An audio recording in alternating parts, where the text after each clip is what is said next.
Hello and welcome to another episode of Make Things That Matter. I'm your host, Andrew Scottsko, and this is where we explore how to unleash the power of the mind to help people thrive in their expression at and through their work.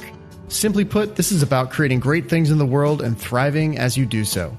I want to say thank you so much for listening. I know there is an endless supply of content out there that you could be listening to, and it means a lot to me that you're spending some of your day with me. So thank you. One way you can support the show is to subscribe to it, just so that you don't miss any episodes. And please share this one with a friend if it resonates with you. Also, if you feel so moved, please go give the show a 5-star review and also a written review on Apple Podcasts. That would be incredibly supportive of me and the show. That gets it in way more people's ears by lifting it up on the rankings. Well, I am thrilled to start this new year off with this conversation with David Kadavy, an author and thinker who has profoundly shaped my thinking as a creative person over the last decade, since his first book, Design for Hackers, taught me the fundamentals of graphic design when I was a wet behind the ears computer programmer. David is a prolific author, podcaster, self-publishing coach, and speaker who has published 7 books and 281 podcast episodes so far and spoken literally all around the world at conferences like South by Southwest and many others. This conversation covers a ton of ground, sharing David's journey from the Midwest to Silicon Valley all the way down to Latin America, across 4 books, multiple startups, and speaking and teaching all around the world. David's commitment to following his curiosity inspires me, and he shares real wisdom in here about thinking about the impact you want to create with your work, navigating the existential challenges of a creative life, and following your curiosity to find what you really want. So without any further ado, please enjoy David Kadavy.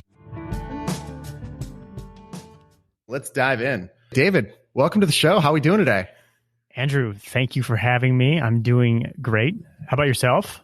I'm doing awesome. I'm so excited that you and I are getting a chance to have this conversation. I know we've been kind of going back and forth on Twitter for a while and clearly are engaging a lot of similar concepts. So I was very honored that you made some time to sit down and talk. I'm always honored to be invited on a show, and sorry I missed you while you were in Medellin too. You know, it would have been fun. We'll get together on the next trip because as I was saying, I absolutely love that city and will be coming back for sure. So we'll do a round 2 in person down there next time I'm there. The next time you're in LA, hit me up. So, you know, I thought it'd be fun to start a little bit more on your backstory, how you kind of, you've had this very interesting evolutionary path from being a designer to now this very prolific author and creativity and you know, a whole story arc of your own in between there. And I wanted to try to connect a little bit and understand a little bit more about what connects those dots for you. So, you know, it's funny. We were saying right before we hit record here, I first came across your work. I realized like I've read every single thing you've written, or not everything you've written, every book you've written, rather. You've written a lot more than that. I've read all your books over the years. And starting with this one that I'm holding up now, Design for Hackers, which a very, very good designer handed me when I first became an engineer and started working on things that involved user interfaces. He's like, you know, please read this and, you know, educate yourself a little bit. And one of the things I noticed when I just picked this back up earlier today was that you dedicated this one to your parents, specifically for encouraging you to follow your curiosity. And I was wondering what it was, if there's anything in particular there that clearly that has become a through line of your life, is following and exploring your curiosity. Yeah. It's so interesting to see that manifest. So I was curious if what really stands out about that for you. You know, it's funny because it's almost like I tell people I was raised by wolves because I mean, it was a stable home life and everything, but they didn't really like people will say like, oh, my dad, you know, taught me all this, or my mom taught me all that. And I'm sure there's a lot of things that my parents taught me that I take for granted, but I don't have that. I don't like go to my parents for advice. I never really did. And I guess kind of like reflecting on that book, I realized, well, but I'm really grateful that they weren't overbearing like that. I mean, I just knew people, say in college or something, who maybe they had like a father who said, oh, you're going to study business because that's the only thing you're going to be able to get a job with or whatever. When I said I was going to study graphic design, my dad said, well, you're probably never going to make more than $30,000 a year, but if you want to, you know, do it. And so they were overbearing about things. And I realized that, oh yeah, they really let me kind of follow my curiosity, do whatever it was that I was interested in. It seems like you're somebody who's very much driven by your curiosity. And it seems like that is maybe what has led you on this evolution from being, I think you said you were raised in the Midwest, right? And then kind of making the leap to Silicon Valley and then Omaha. There we go. So Omaha boy, and then makes his way to the Valley and San Francisco, but then says, screw it. I'm done with this. I'm going back to Chicagoland. And how's like, that's such a counterintuitive decision, right? As someone like, I also have spent a lot of time in Silicon Valley and in the tech world. That's not a thing a lot of people do. Mm-hmm. So I would love, like, what was it that drove that for you? What made you go, you know what, I'm going to walk away from all the, the stock options and the whatever, and I'm going to go back to Chicago in the winter. Right. So curiosity is number one for me. That's what I've discovered. I have to follow my curiosity. Otherwise, I'm just not interested at all in whatever I'm doing. And to end up in Silicon Valley from Omaha, Nebraska is unusual it is probably, to anybody who's an immigrant or something, it probably sounds ridiculous. Like they come from all over the world to go to Silicon Valley, but there just I didn't aim to go to Silicon Valley. I just wanted to get out of Nebraska. Mm-hmm. Okay. And so I somehow got a job offer in Silicon Valley and let's go. I'm going to California. So I went to California, and it was this wonderful experience being surrounded by these people who were tech savvy. And this is like 2005. Silicon Valley was, people have heard Silicon Valley. They thought .com bust. Then there was no. Yeah, Silicon Valley wasn't that cool in 2005. No, it was. It was. Yeah, if I would argue that it was cooler than it is now. In retrospect, it was very cool to do that, but it didn't have the cultural cachet at the time. Well, I would say. I'm just saying, like, my idea of cool. I would rather be in Silicon Valley 2005 than Silicon Valley now. 100%. The opportunity to connect with people and really like break in and make a mark was so much easier then. Yeah, and I just, I was always super passionate about graphic design. Like that was a thing that I studied, and I was active in the graphic design community in Nebraska. And I was just looking for community, and there was things like Super Happy Dev House, these all-night development parties, or I'd go to different events and meet various people who were working on all these different apps, and it was very cool, and it was exciting, and I was surrounded by people that for the first time, just tons of people who I got and who I admired and who I thought had interesting things to say. And, I worked there for a few years, and it just sort of I started to relate less and less to it. I think that was as it started to become clear that there was going to be more success, more financial success going on. And then it started to become a thing where, you went to the Ivy League, you went to an Ivy League school, you were going to go to an Ivy League school since the day you were born. Mm-hmm. And instead of going to be an iBanker, you're going to go do a startup in Silicon Valley or work for a startup in Silicon Valley. And your parents are think that's crazy type of thing, but there's money there or whatever. And so it just didn't feel right to me anymore. And this is a place where,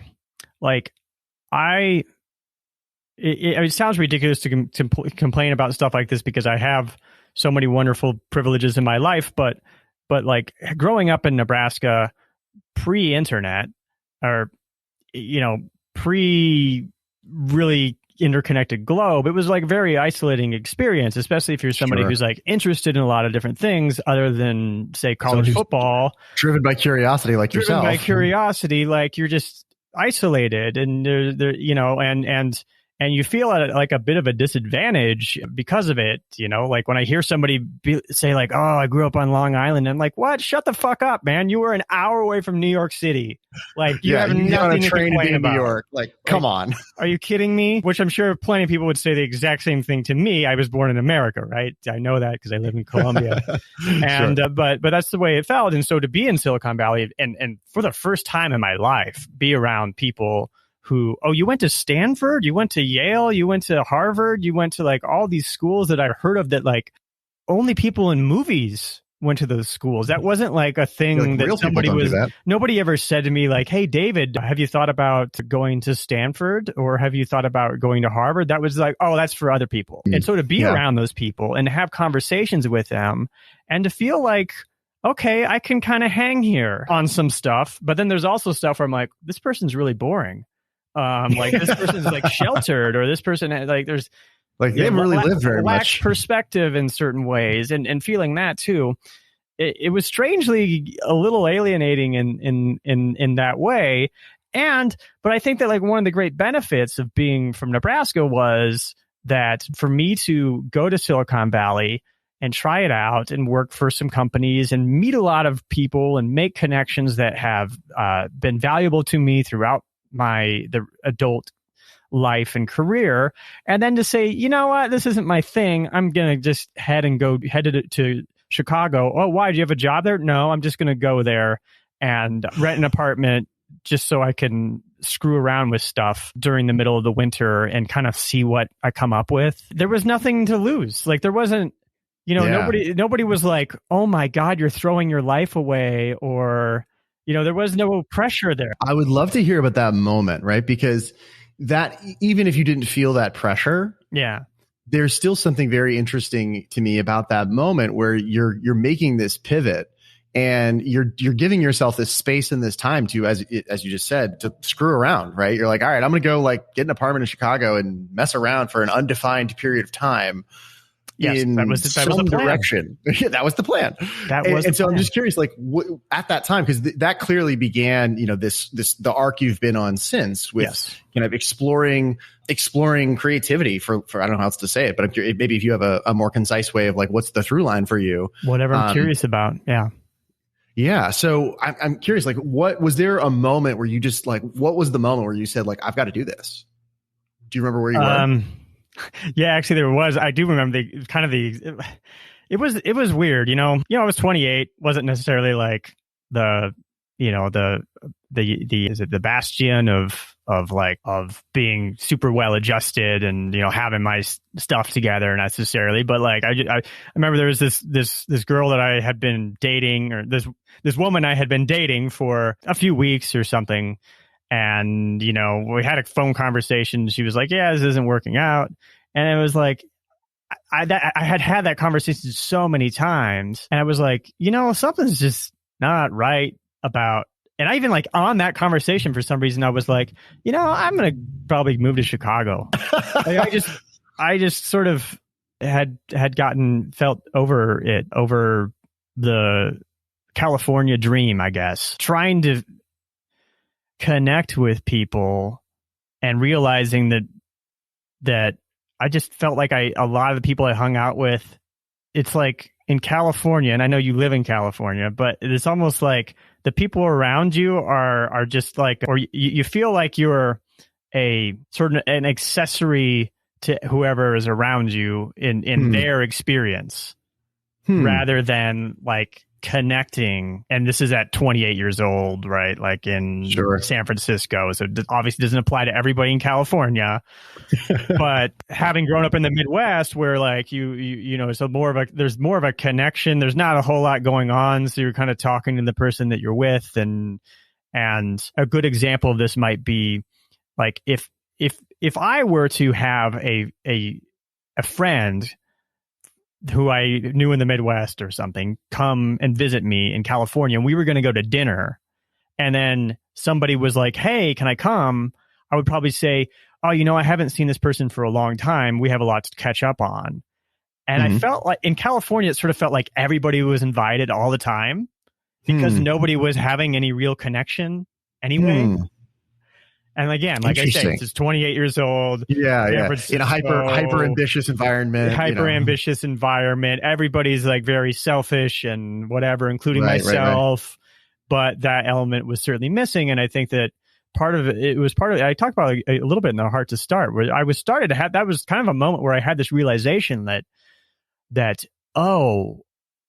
I had rejected this 9-to-5, get a secure job at an insurance company in Omaha sort of template that had been presented to me graduating from college, and And in the process of rejecting that, I had embraced this other template, this sort of Silicon Valley, the way to be, the definition of success is to move fast and break things, ask for forgiveness, not for permission, and raise money from venture capitalists to start a company. And I had I'd started my own company, but I didn't set up one investor meeting. I didn't want to do that. Yet at the same time, I kind of had that posture of that I thought I was an entrepreneur and that I was going to, build a big company. But deep down, it wasn't for me, and it wasn't something that I wanted. And I didn't understand the motivations behind people who wanted to do that. And so I guess I sort of came to that realization that there was that disconnect between my actual and ideal self. And, we often search in relationships for some sort of solution that's going to, this person's going to, help me become this thing that I aspire to be, that my ideal self. And so maybe part of like having this cycle of compulsive dating and realizing that it's not working, and it sort of like popped that vacuum between actual and ideal, and sort of made me realize like, I'm just going to go totally invest in myself here and reconnect with some things about the Midwest that were familiar to me and that felt comfortable. And so I kind of wanted to be in an environment like that. So I wanted a winter. It's amazing to me that I now live in the city of the eternal spring, and the weather's always nice, and I don't feel a ton of pressure to be outside when it's nice. But being in California, coming from Nebraska, where the weather is commonly nice, when you grow up in the Midwest, if it's nice outside, you better go outside. Get outside. You better get outside. You better do something. So when it's like that all the time, it gets a little exhausting. And so I sort of missed just having that winter where I'm just going to open up this programming book. Yeah. And there's just snow piling up. I'm going to turtle up for the winter and just like go into some stuff and see what happens. Work on projects. Yeah. And so I'd already done some journaling where I kind of went through sort of like, I could probably find it even in a journal from 2007 or 2008 of just like a string of moments where I felt connected or where I felt comfortable. And there was this sort of vision of a ferny plant and hardwood floors in some cold Chicago apartment, because I had some friends who I went to college with who lived there. And so I had that vision. And I wanted to make that real. So I do kind of remember that moment. And then I also remember talking to my roommate about it, and he was just like, "What are you doing? Like, no, people don't move from California to Chicago. People move from Chicago to California. Like, are you sure you're all right? Like, this girl just broke up with you. You started this business. It's not necessarily going that well. Like, I know our other roommate's moving out, and I'm going in this other apartment, and like that stuff's going on, but like, is this really what you want to do?" I'm like, yeah.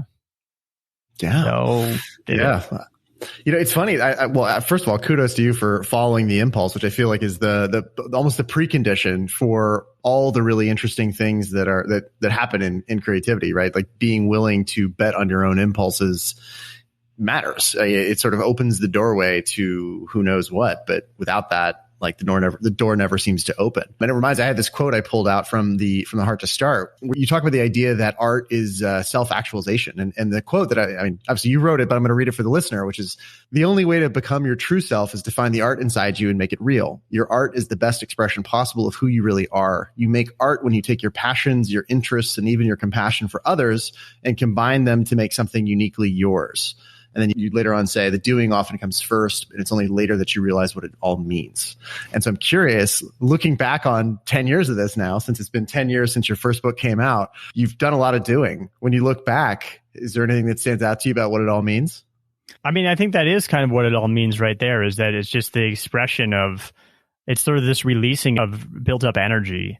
Like you go through life and you're building up potential energy all the time. You're having experiences, you're experiencing emotions, you're getting to know yourself, you're getting to know the people around you, you're getting to know the world around you, you're getting to know what's important to you. You have experiences, maybe you have traumas, and all those things are stored up in you as potential energy, just the same way that like if you throw a bouncy ball on the ground, that like it hits the floor and there's potential energy there and it gets released. And so that's what I see it as. That's what I think ultimately what it's all about, besides the hokey pokey, is the building up and releasing of that energy. And I think that it took me a little while to figure that out.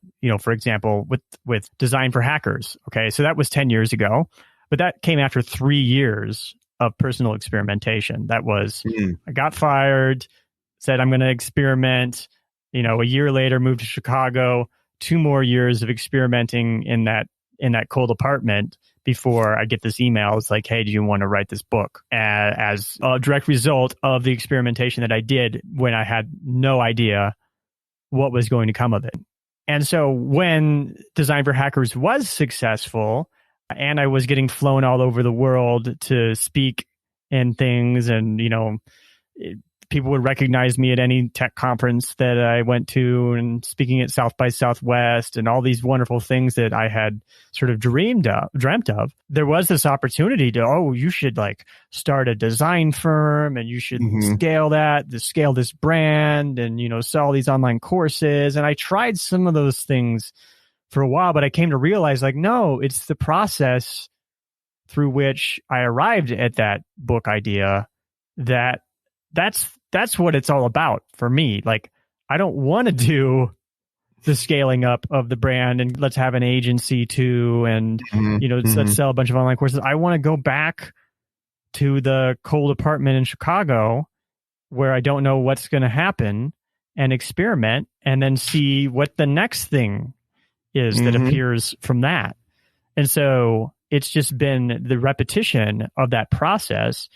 And it should have been obvious, because one of the things that I constantly returned to during that period when I was first started on my own was I watched that Steve Jobs Stanford commencement address from 2005, when he's like talking about you can't connect the dots moving forward. You can only connect them moving in reverse. You have to follow your heart. You have to trust it will all work out in the end. And I watched it so much. It just resonated like every night before bed. You watch that thing so deeply with me.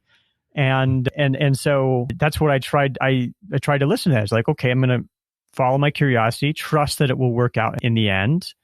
And then when it did work out, it took me a while to realize like, oh no, I want to go back and do that again. I don't want to make this thing bigger. I don't want to make the hit bigger. I want to go make another hit. And so that I just love that process. So have you by any chance read the book by a man named Peter Korn called Why We Make Things and Why It Matters? No, it sounds wonderful. Okay. I think you would really dig this book. Just something about the idea, we're talking about here of one of his core points, and I'm forgetting the words. This is not quite right, but he talks about, he's a craftsman. So he's a furniture maker and, sort of a senior sage type person in the woodworking world. I think he's in his 60s or 70s now. He's been doing this for a very long time. And he really kind of poured everything he had learned from a career in craft into this one book.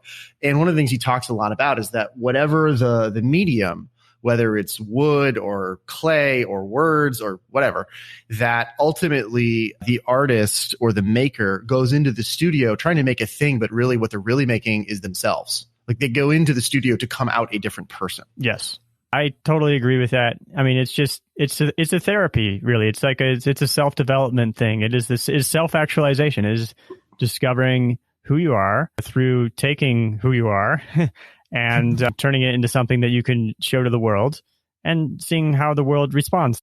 One of the things I'm curious about is like when you look back over your last 10 years, let's say, since the first book came out, you've been exploring so many avenues of yourself, your ideas, putting them in the world, seeing what happens, take another crack at it, so on and so forth. People really love the idea of like purpose, right? As this sort of unifying through line that makes it all fit together and make sense. Have you found anything like that for yourself, or how do you find that idea to actually be helpful? Yeah, I think it goes in waves for me. And I think I was really interested in design. I really dug deep into it. I kind of found sort of my way of, hey, this is how this works, and turned that into a book and put that out in the world, and then immediately lost interest in it. So yeah, I'm done. Yeah, and so now the thing that I'm doing now, I've got the Heart to Start, mind management, not time management, hoping to add an end to make that a trilogy. So that we'll see when that happens. And I see that as like, okay, well, this is me now looking back on the process through which I arrived and created Design for Hackers, and the things I've created, some of the things I've created since then, and just trying to, the same way I came up with the framework for, here's how visual design, this thing that people think is so subjective and that cannot be explained, here's my explanation for it. Here's my mental model of it, my framework for understanding it. And so now I'm trying to figure that out for creativity, for how do you make something when you don't know what it is that you're making, when you don't know whether or not it will work. What's the process that you go through to do that? And as I'm writing, I'm discovering for myself, because I want to know for myself. And I love that has a purpose. And that purpose is that I just think there's so many people out there who don't know how to do that. And they don't even know that it's an option. And they're trying to do the right thing. They're trying to do what somebody's telling them to do, what they've been told to do, but it's not going to make them happy. It's not making them happy. And it's not really how the world is going to work anymore. It's becoming more and more important to be able to figure out who you are, to be able to make that into something that is for other people, and to bring that into the world. And that process is a very unfamiliar and messy process that is incompatible with the way that we think about getting things done in especially the last 100 years or so, as we've had this incredibly productive society where here's how you do things, here's the steps you follow, and if you can't follow steps, if you don't do things on time, then there's something wrong with you. If you start a project and you get excited about something else and you go start a different project and then you abandon that old project, there's something wrong with you. If you are doodling in class because you're curious about something and class is boring, there's something wrong with you. Yep. I don't think something's wrong with that. I think there's something wrong with that. And I think that it's this interesting stage in humanity where we've got to figure out how to make stuff, how to figure out who we are and put things out into the world. And so that's been my purpose for the last several years. Now, I do think that once I create that framework and put it out there, I'm not just going to bang that drum for the rest of my life. What I think I will do is then take that framework, take what I learned along the way and present it to others and use it for myself to keep making things. And the purpose, I mean, I like that there's a purpose to what I'm doing now. I do think that I do think that that's impactful to help people unlock their creative potential. I think that that's one of the best things that I have to offer the world. That's feasible for me to do. I'm a big fan of 80,000 hours. I'm a big fan of doing good better, and this idea that you're going to have an impact you want to have an impact on the world, but it might not be the most obvious thing. It might not be making sure that the coffee shop doesn't have plastic straws or something. Yeah, the whole idea of effective altruism. Everybody's is talking, right? I'm a fan of effective altruism, etc. For anyone who's interested in the ideas of 80,000 hours and effective altruism, great stuff. I'm super into it. Go check out episode 49, where I had a whole conversation about that with Founders Pledge. So if you're interested in knowing more, go check out that episode. I think that what I'm doing is, for me, probably the right fit for me.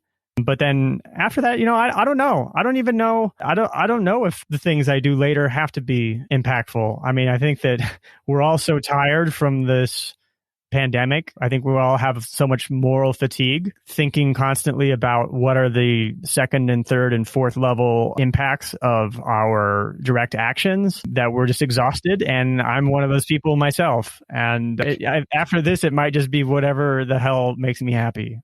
I really appreciate you sharing that, David. And you probably saw me smiling in a weird way. I was laughing to myself, but trying not to laugh and cut you off, because I so resonated with everything you just said. I was just like, holy crap, have you been like reading my journal? Because I've been journaling a lot of these questions in recent months. I even literally had the same phrase about unlocking creative potentials, because I think for similar reasons as you, I personally find it very meaningful that like to have that experience. But also when I think about the effects of helping more people do that, right? Like the whole world gets better the more people are bringing their interesting, creative, good, contributive ideas forward. I'm like, yeah, that makes sense to me. So anything I can do to move that forward, hell yeah. And beyond the value of the, world changing things that they create, I think that it's a great alternative to a lot of the ways that people spend their time and energy, just simply not doing the things that they would normally be doing, and instead trying to create things. That alone is a huge net positive to me. It is a great journey. I feel like it's hard to not come out a better person. There's certainly some selfish elements to it, but I think that if you want to create something and put it out into the world, and you want to actually get the truth about whether people like it or not, you're going to have to face some really uncomfortable things about yourself in that journey. And that's one of the only ways to even do that. I think it's like, because it's such an important goal. It's so important to you to succeed at this thing, that some of the stuff that you're going to hear and learn about yourself along the way, most of us would be likely to reject or ignore if we didn't find a reason for it to be important to us. That's really interesting. I hadn't thought of it in that specific way, but going back to that idea we were jamming about a few minutes ago of like creative work as a means of self-development, self-actualization, right? Like every human developmental pathway I'm aware of, certainly on the spiritual side, that goes into these sort of questions, a huge piece in all of them is sort of the transcending of the lower ego.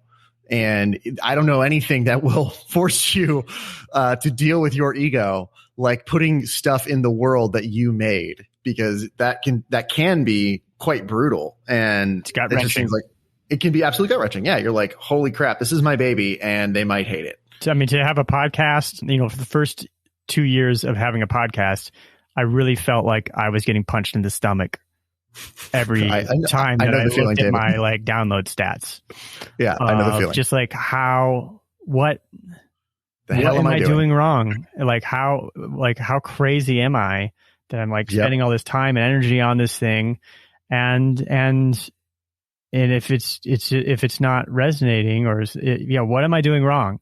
And is it you find yourself wanting to come up with all these scapegoats that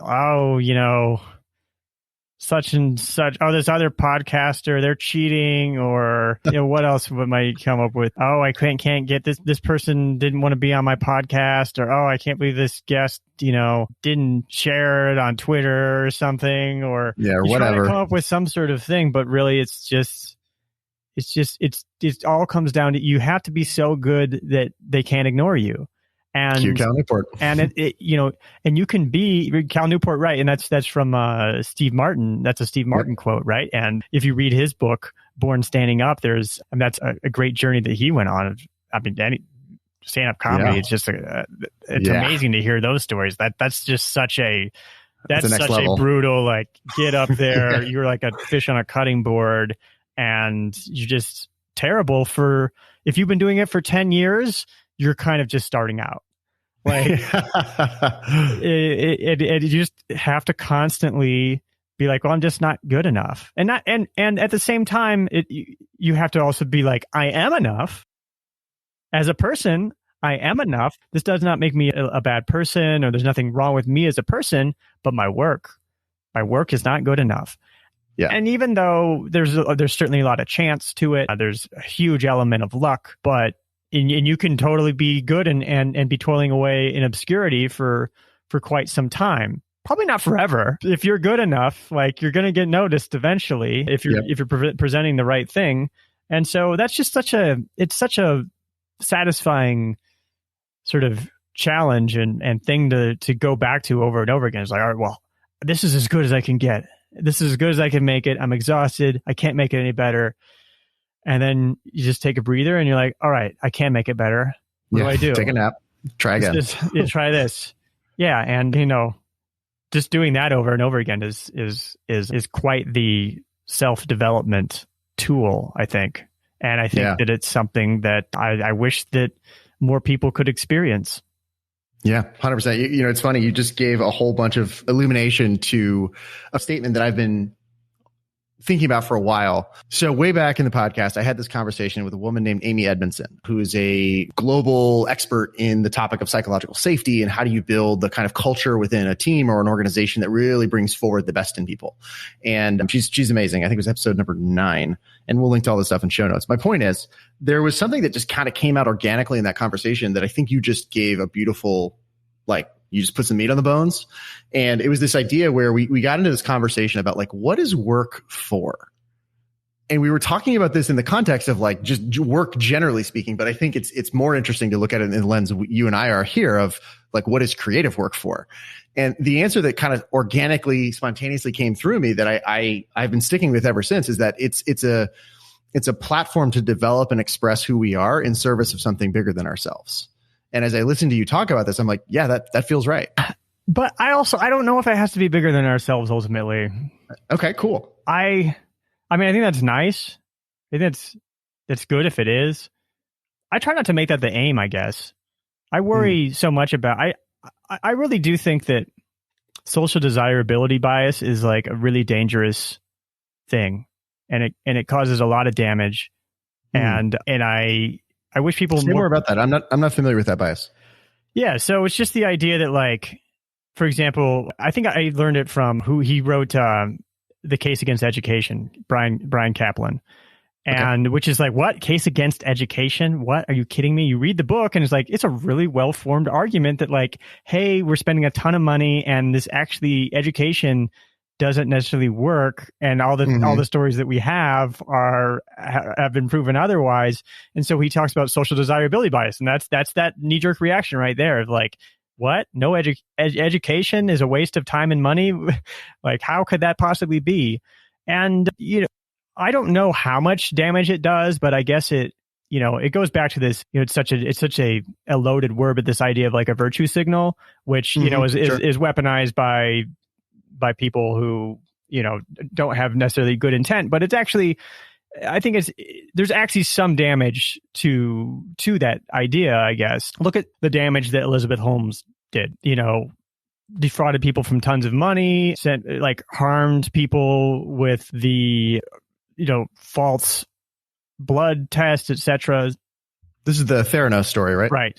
And part of what made her look successful was social desirability, I think, was that it was just such an appealing story to the media. And I think that she, while also being aggressor of it, was also part victim of this idea, oh, here's this young woman in STEM who is doing great things to, help the world. And let's just put her on the cover of every single magazine and feed that monster. And not ask ever, is this real? Is this legit? We just like the story. It's going to sell magazines. It's going to get eyeballs. Right. That's just one example. So I don't know. I get a sense that social desirability bias is damaging. And I think that that's part of what's behind effective altruism, and something that they try to sort of cut through is all right, this cause that I'm into, oh, I'm going to build a school, or I'm going to, send kids shoes so they can walk to school or whatever. Okay, well, is that why they're not getting learning? Or maybe it's because they have diarrhea. Maybe it's because they have they have intestinal worms that you could cure for half a cent if you would just send them these pills or something, things like that. It's not sexy at all. And so I worry about that for myself sometimes. If I feel really good about if I tell myself this story that I'm having an impact on people, and I know I just sort of did that a little bit, but like I say, I try not to make it like a main focus for me. If I tell myself too much of that story, then at some point it becomes a little dangerous, perhaps, that like maybe I'm telling myself I'm making an impact and I'm actually not, or maybe I'm actually hurting somebody. And so, not that you can measure everything, but I just try not to make that too much of a part of the equation, which is, makes me sound like a terrible person, right? Because social desirability bias. And so anyway, I don't want to shit on your idea of like having an impact on people or anything like that. But I'm just saying that that's a thing that I try to check myself on every once in a while. There's a very legitimate risk. And I say this as somebody who spent a fair amount of time in and around the world of like social impact technology. There is a very legitimate risk of diluting yourself into like, I am doing something actually good. And then in reality, what you're doing is telling yourself a story that feels good and you're not actually doing anything. Yeah. That's a totally legitimate risk. And that was the last startup that I worked at. Actually was a green startup. It was like a green Yelp. And it was sort of one of my last, like, after working at a different startup that was kind of like a meaningless, that wasn't totally meaningless. Like we help people get jobs, right?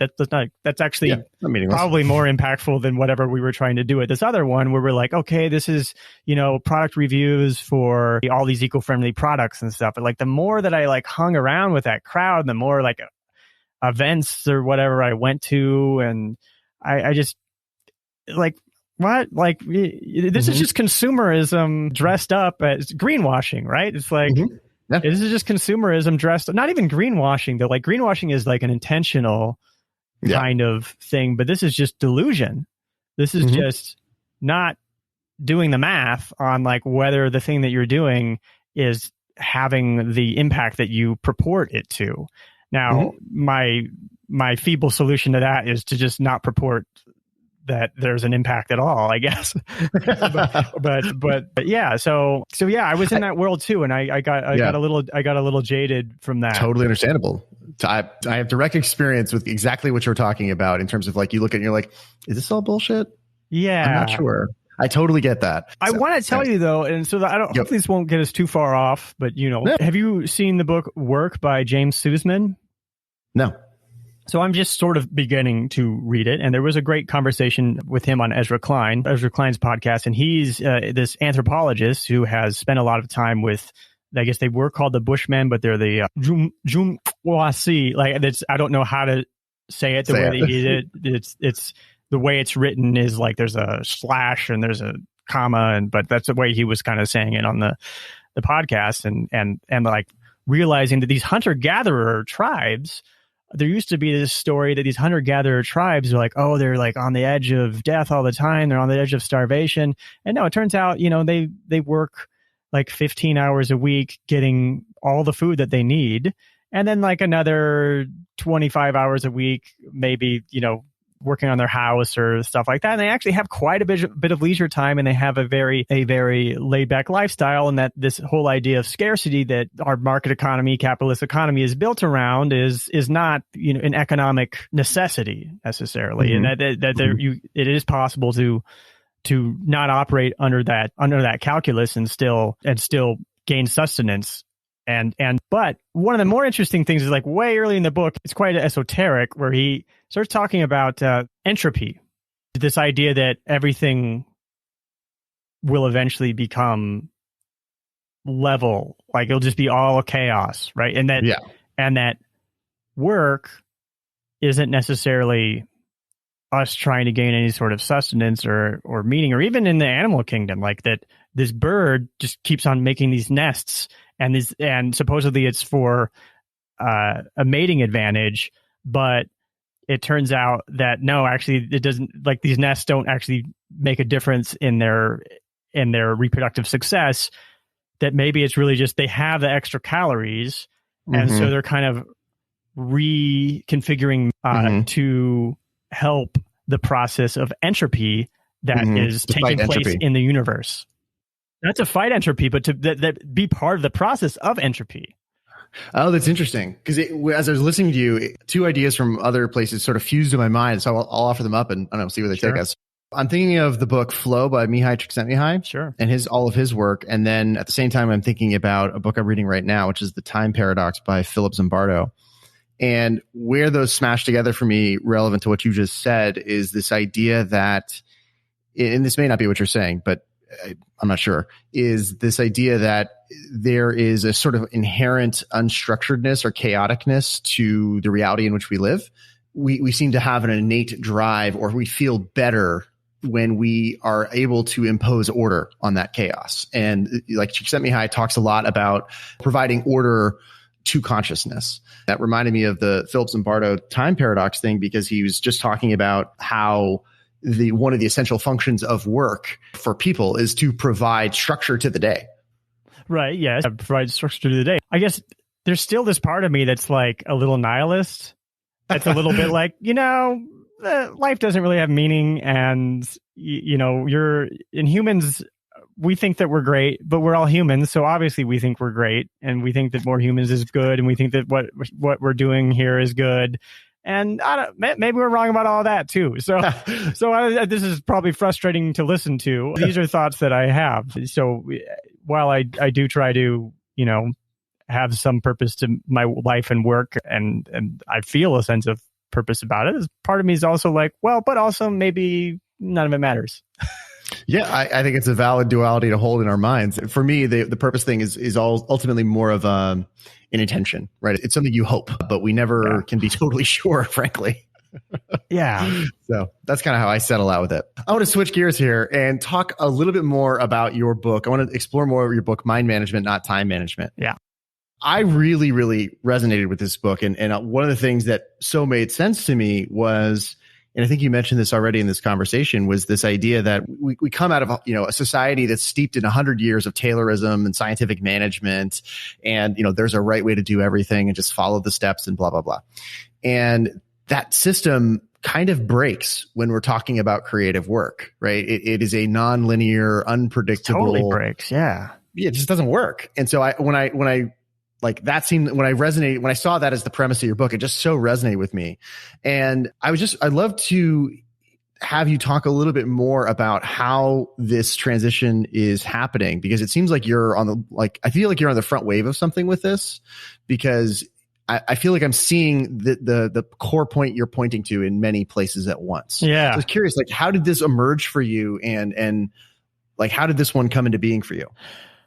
It came into being from me from writing Design for Hackers. That was, I got this chance to write a book, and I never had considered myself a writer. But as I was experimenting, that was sort of a thing that was in my mind. Like, oh, maybe someday I'll write a book. I think everybody thinks that probably, but I got the opportunity, and so I signed a contract. You have to write this book in 6 months, and I didn't know how to write a book, but I figured I could do it. I've been through creative agony before as a designer plenty of times, and so I figured I could handle it.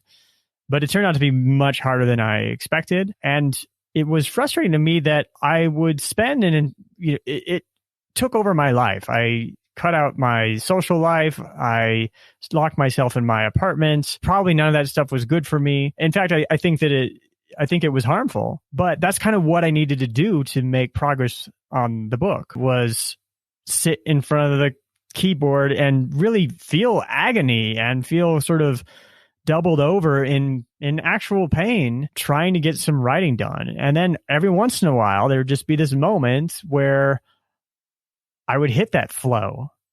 I would just start typing, and 15 minutes later, I'd have an entire chapter drafted. And I'd say, well, why did I have to bang my head against the wall for 12 hours a day to write for 15 minutes? And like, that's all the writing. Like, think about it. Like, most of us can type pretty quickly these days. You can type an entire novel in a day.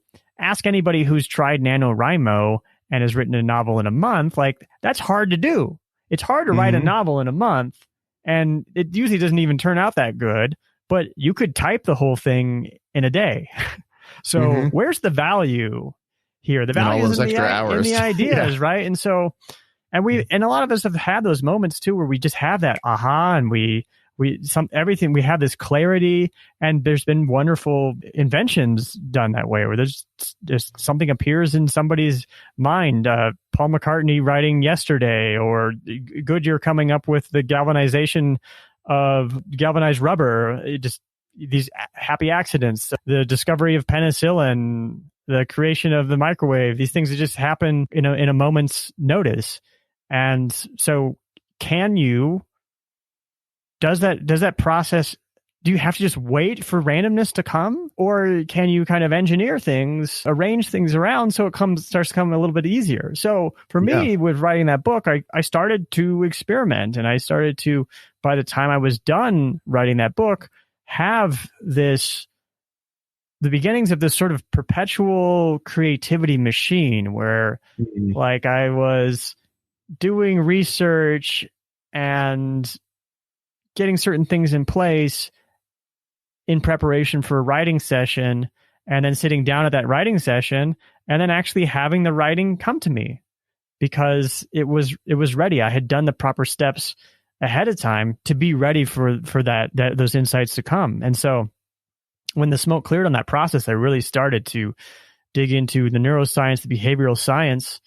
And I wrote a blog post in 2012, Mind Management, Not Time Management, and sort of outlined my beginnings of this idea that, okay, time isn't the thing that we're struggling with when we're trying to be creative. What's difficult is getting ourselves in the state of mind to actually create things, to paraphrase Konstantin Brancusi. And actually, then maybe like a year later, Dan Ariely, the behavioral scientist, reached out to me, and he was working on an app called Timeful, and I advised that app, and I learned a lot through that process as well. And then that app sold to Google, and they've integrated some of that technology into their calendar. And so that's kind of how it began, and that's been sort of the evolution of the process. And I started working on the book, it depends on what qualifies as starting to work on the book, but I'd say the last couple of years ago. But it's been an ongoing journey of discovery to actually get to the point where there started to be a cohesive, something that I could communicate to people about how to manage their creative energy in a way that can help them make those insights happen when they want them to. Yeah. One of the things I've been wondering about, so, and just to set the context, there's seven mind states that you cover in the book in depth, and the acronym you use is PER, golf, PAR. Let me see if I can rattle these off. Hold on. I've been working on this one lately, so let me see if I get these right. It was prioritize, explore, research, generate, polish, administrate, and regenerate. Was that right? The last one is recharge. Just recharge so you can do it over again. Got it. There we go. So, and what I really appreciated that was that you actually kind of gave, I love frameworks. So it helped me to start to think, here's a framework for how to manage my energy over time. And so I found that really useful. One of the questions I've been wondering about, so I just finished this book recently, and one of the first things I did was start changing how I structured my weeks. And started batching everything and tagging everything by what mental state it was in, and then trying to okay, well, how can I batch all the polished things near each other? And then where do I physically want to be? And how do I mentally get myself in the right mind state for that? And so I started doing that. And I'm like, holy shit, this works. And so for people, go buy the book, read the book, do what he says, because it actually works. I can tell you that from direct experience now. My question that I'm wondering about now that I'm actually living with this a little bit is, I totally see how this maps perfectly to any, what we'll call stereotypically creative work, right? Like composition or writing or music or whatever. How much do you find that this applies to knowledge work? Does it transfer directly? Is it the same or is it different? I'm not even sure if I know what knowledge work is anymore. I don't the idea of knowledge work is it sounds like, okay, you have some knowledge. Well, but knowledge is all free now everywhere. I feel right. Is anybody a knowledge worker anymore? Or are we all being creative? I think. What does it mean to you? What's the distinction for you? I don't know that I have a good one. I guess I was thinking about just more of cognitively driven job, but I work in creative technology like your background as well. And so I was, the first things that come to mind for me, my background is as an engineer and then a product person. And so I think about like engineering or product work or design work or marketing, those kinds of things. Those are sort of where my mind goes with it. I'm like, okay, what would be, a lot of the states make sense. Totally. But I've done some development work myself, and I know the feeling of, working on a bug and you don't know if you're going to fix this in 10 minutes or if it's going to happen. And it's one of these things where you can sit there and you're staring at the code and you're wondering, is this saying what I think it says? And I've had those times where you do that and you're like, oh, you have to go to the bathroom. You get up, you come back, and then now it says something different than what you thought it said because you were so tight at that moment and you weren't able to, I don't know if you've experienced that. That's what's been my experience before, where you're like, okay, I thought the code said that, but there's clearly a misspelling here, or I'm using the wrong method or whatever. Sure. And so that's something that, people can intentionally do. And I don't think, it's sort of a cop out. People are like, oh yeah, just go for a walk or whatever, but you can be intentional about those things where you can say, okay, well, I'm going to, go for a walk, clear my mind, and then I'm going to sit down and I'm going to write in pseudocode what I think this does or what it says, or like in plain English, here's the things that are going on, and you're away from it.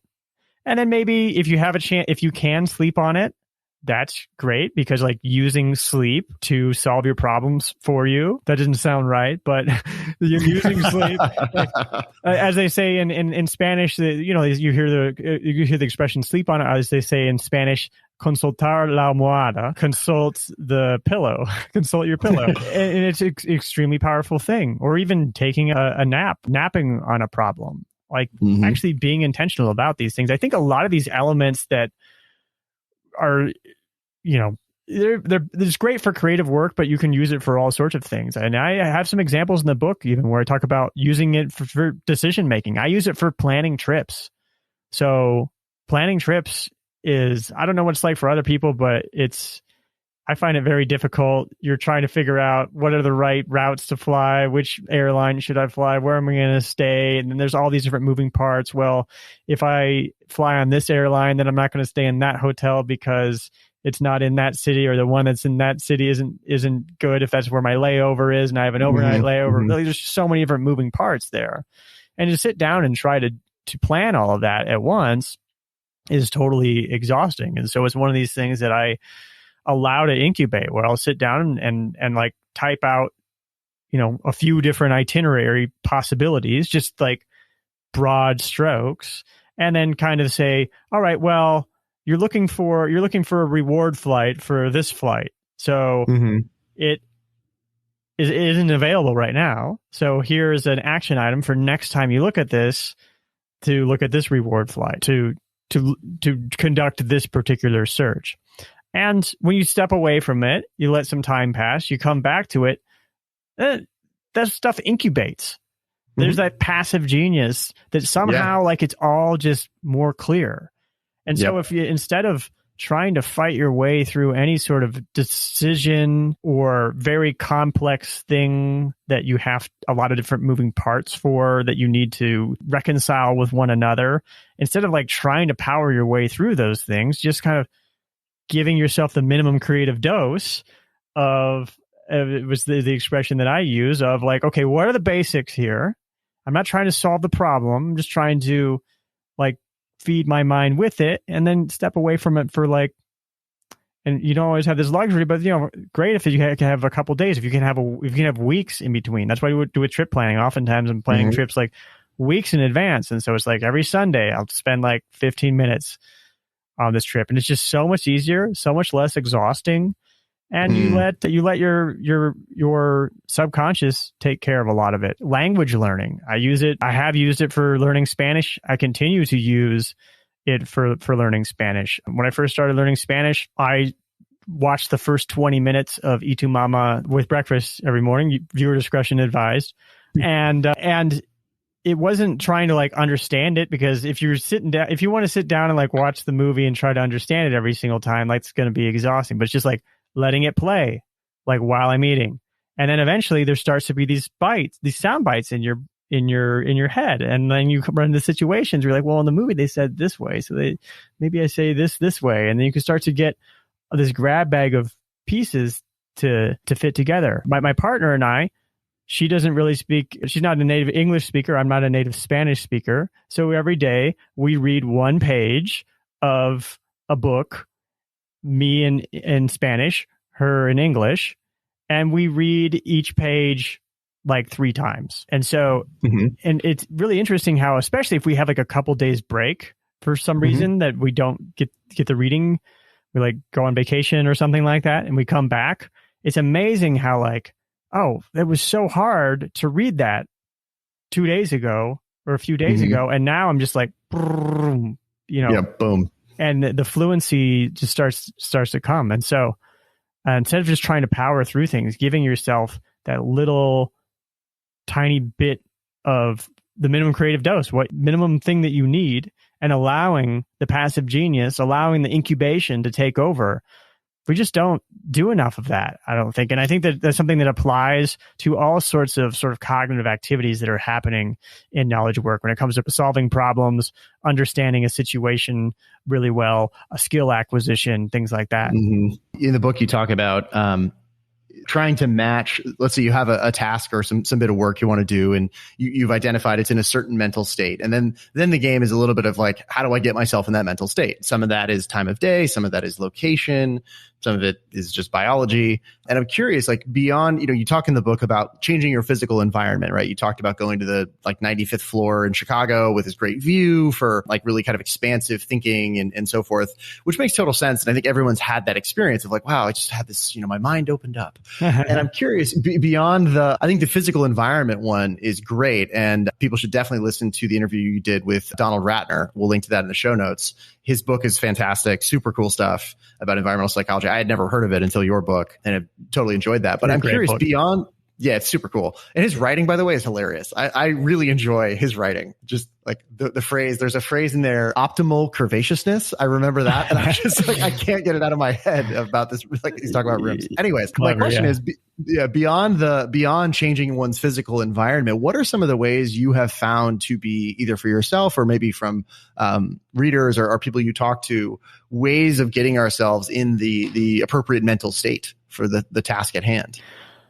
The generate one most of all, since that's like kind of that's where the gold happens. I mean, really, there are ways to, and I'll get to some of the ways that I get myself into states, but really the best is to plan your week or plan your schedule in a way that allows you to work in a certain mental state at the same time very often, and going along with whatever your sort of natural energy fluctuations are. So for a lot of people, for creativity, for generate, or actually especially explore as another mental state where you're not necessarily like trying to create a finished product, but you are trying to explore the various avenues that are there, not trying to arrive at the solution.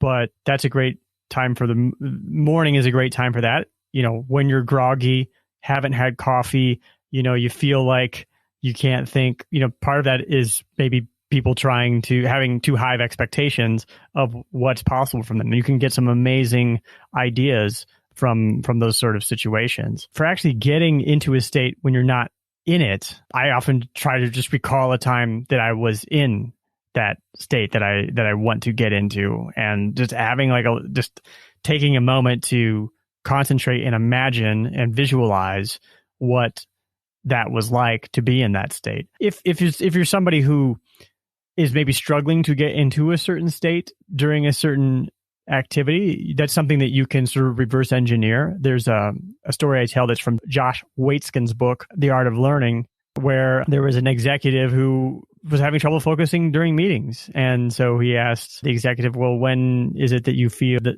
the way that you would like to feel in those meetings, or the sense of flow? And he's like, well, when I play catch with my son, that's when I feel the most flow. So then he started to set up this recurring habit of, okay, eat this snack, listen to this song, do these stretches, play catch with your son. And then that started to bind those things as stimuli that your brain associates with that mental state. So it became to the point where he could just think of the song, and then he would get himself into that state, and he'd do that before he would go into a meeting.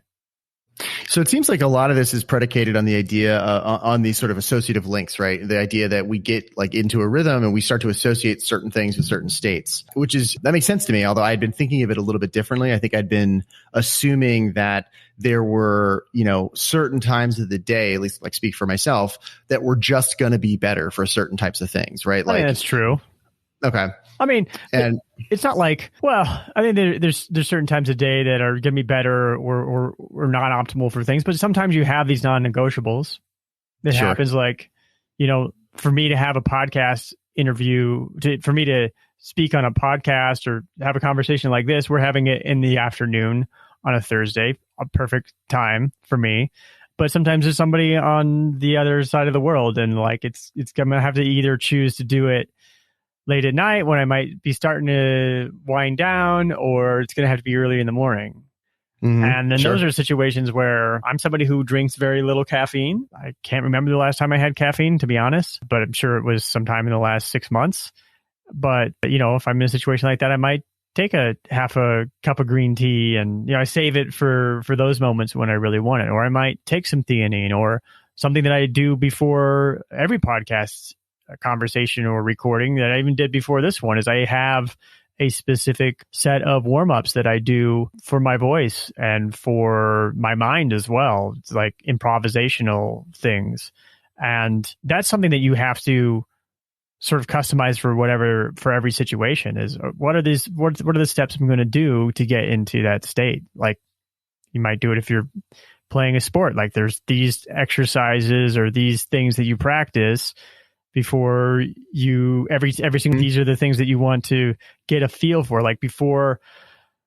And I'll change my warm up before a podcast. For example, I have the vocal warm ups from voice lessons that I took when I was in Chicago, and so I have recordings I might listen to there. But it will depend upon, like, okay, I might have a few test sounds that I do, and I'm like, all right, well, is that working? And I have a little rap that I'll do. Like, am I stumbling over the words here? Do I need to stretch out my jaw or whatever? Like, just like anybody would, who was serious about doing anything, would get themselves ready for it. And that's a funny thing about the way that we operate. Some of us have a to-do list, and it's just this nondescript list of things that are so different from one another. And we just treat it like we could just do any of those things at any time. But no, like an Olympic athlete, before they do an event, they're going to have some kind of warm up. They're going to get into state to do that. Like you can't expect to just roll out of bed and be able to do whatever. So if there are any things that on a repeated basis you need to get into state to do, and then it's something that you need to experiment with and take note of what are these processes that I'm using to get there. Myself, for writing, for example, like I just would have whiteboards that I will sometimes, I don't even have anything to actually type with, and I just have the whiteboards, and I just, what's on my mind right now? I'll just write exactly whatever it is and change the sentence mid-sentence and just try to get a grasp on what's here today. What am I working with? And there's where I want to go. There's what I actually have. There's how do things feel today? And then maybe I'm changing what I'm actually going to do based upon what I'm working with today. I really like that analogy because I played so many sports growing up, but this idea of being a creative athlete almost, right? We're like, cool, how do I get myself in the right zone for what I need to do? And that makes a lot of sense to me. Yeah. For example, I'll do an exercise sometimes where if I really want to, punch up my writing where I want more contrast to it, I might actually sit there and just write words that are opposites. It's like ice, fire, hot, cold, wet, dry, and it has nothing to do with anything that I'm writing. It's just me going through that exercise of contrasts. And this might be something that I do not because I'm trying to get into a certain state even, but because I know that if I do that, if I sit down in a cafe and I do that, that it's going to seep into my writing in the coming days. And so drills. You talk a little bit about like this idea that there's kind of fuzzy borders between the states. They're not all like so cut and dry from each other. And the ones that I find myself sort of fumbling between as I'm exploring this in my own work is sort of the explore state, the generate state. Like I understand generate versus polish. Like polish, I'm coming back and I'm really cleaning this thing, editing, tightening it up, etc. But explore and generate and research to me feel all kind of real overlappy. And I was wondering if you could hoping you could kind of unpack that for me. Yeah, those have kind of the fuzziest borders of all, I think. So I think it's really all about intention. Like, what do I want to? And I'll switch sometimes based upon like what I'm working with. Like I say, where you're like, ugh. You know, if I'm sitting down writing a whole bunch of different email newsletters, I might even come like, oh, this idea, boom, I've got this. And then I got to one the other day and I was like, oh, I just don't have it for this one. And so that's where I go from, all right, I'm not doing generate so much. I'm more doing explore. And that's like doing more like a barf draft. I'm putting it in brackets. And now I'm just like writing whatever comes to mind, rewriting, getting stuff on the page. And I know I'm not going to come up with anything, but I know I'm going to come back to this a few days later. And then maybe things are going to be a little bit more clear to me. And that can happen with like you said, research and explore. Research is very often like I'm trying to find the answer to a question. I know what it is that I want to figure out. Like maybe there's some sort of fact that I'm trying to cite or what year something happened, etc. Yeah, very targeted. Yeah, very targeted. Or there's like I'm reading a book about Henry Ford right now. And I know there's stuff in there that I'm going to use, but it's in more of an explore mental state. Because if I get, like, I know there's going to be stuff I'm going to use about Henry Ford, but if I open this book and I'm like, okay, where's this? it's not going to work. My mind's not going to be open and ready to receive it. And so I just have to do the hard work of like, let's just read this whole freaking book and, see what I find there. And that's an explore state there versus, oh, wait, maybe I'm doing a follow-up on it. And then I'm doing research where I say, oh, wait, who was the guy that he raced with that car? What year was that? How did he raise that money? Like, what are the specific answers to these questions? Like, that's more of a research. And it can depend also on just whether what you're trying to do is working or not. And that's where I find just telling myself mentally, changing that intention of, okay, wait, no, you're trying too hard to be in generate right now. You need to be more an explorer. You're trying too hard to be in research right now. Like you pick up the book, you're impatient. You're like, oh, where's the stuff? Where's the interesting nuggets here? Like, no, you're not in research here. You don't know how to find the thing that you're looking for because you don't even know what you're looking for, but there's something here.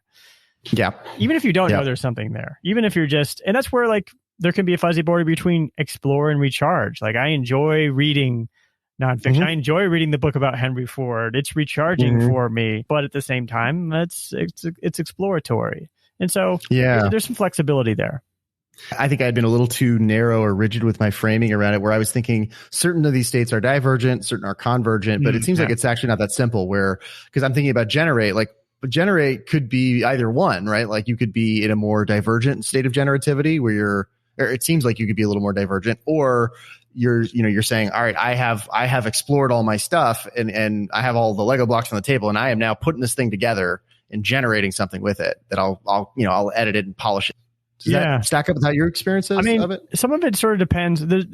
A lot of this stuff depends on, all right, how complex of a creative problem is this? How big of a project is this?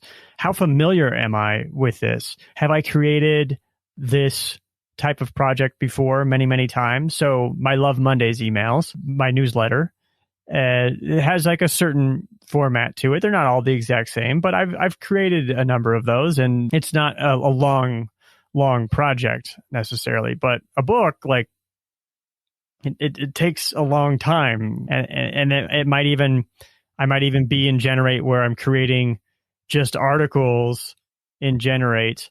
And then eventually, and that sort of serves as explore for the book, right? Like where you're doing the smaller project, and in the context of that project, it's generate. But in the context of some larger project that it becomes a part of later, it's explore. But that doesn't necessarily have to influence your mental state, because the mental state is really just there to help smooth the path for you to do the work that you're doing in the moment. And as you work your way with these states week over week over week, you can kind of have faith that your overall project is making its way through the sort of larger 4 stages of control or creativity. Yeah, and it's it's like automatic for me now. I tag my tasks with the mental states, but so many of the things that I do in my business, whether it's podcast episodes or the newsletters, like a lot of those things are in creative systems, which I also talk about in the book, where it's just like they're just repeating on certain cycles, like on monthly cycles, and there's certain weeks during the month that I'm in different stages for these things. They just sort of happen automatically. They show up, the tasks show up in my to-do list, and they already have the tags on it. And then outside of that is I've got larger projects that I work on, and I kind of already have my rhythm figured out for the week, where there's certain things I'm going to do during certain times of the week because I'm going to be in certain mental states. And then there's certain things that I'm going to try to avoid doing during other parts of the week because it's going to be very hard for me to get into the right mental state to do those things. And it's one of these things you just iterate on and keep doing, and you get better and better at. Totally. Well, I want to go ahead and close out here with a couple really quick rapid fire questions. Short questions. Your answers can be as long or short as you find interesting. So the first one is, what would you say you know best? Oh, I guess I would have to say my own curiosity. I feel like it's a horse that you've got to tame. I think that, and I don't really know much. I don't know anything about taming horses or horses. Horses scare me, quite frankly. A horse killed Superman. I mean, come on. But yeah. So, but I do think it is something that you've got to, people get shiny object syndrome and they feel bad about themselves and they beat themselves up over it. And I certainly did stuff like that for many years, but now I feel like I have a pretty good relationship with my curiosity, where if I'm curious about something, I can figure out how to satisfy it and at the same time turn it into at least the seed of something that might possibly someday become useful, and feel good and okay with the fact that it might not become anything. All right, there we go. And then what is a quote or a saying, a phrase that is important to you and that maybe you return to often, and what about it speaks to you?